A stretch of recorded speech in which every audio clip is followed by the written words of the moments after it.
ಕನ್ನಡ ಅಂಕಿನ ಯಾವ ರೀತಿ ಬರೀಬೇಕು ಅಂತ. ಇದು 1 2 3 ನಾವು ಬರೀತೀವಿ ಸಂಖ್ಯೆಗಳು. ಇದನ್ನು ಅಕ್ಷರದಲ್ಲಿ ಬೇಕಾದರೆ 1 2 2 3 4 5 6 7 8 9 10 ಈ ರೀತಿ ಅಕ್ಷರದಲ್ಲಿ ಬರೀಬೋದು. ನೋಡಿ, 1 ಇದು ವಾ 0 ದಾಕೊಂಬು ಇದು 1.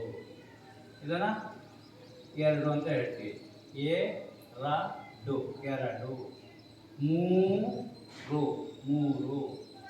4 ಹೇಳಿ 4.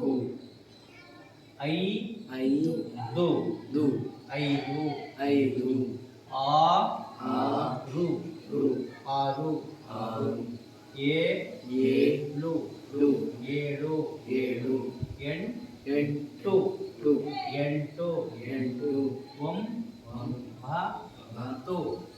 9 10.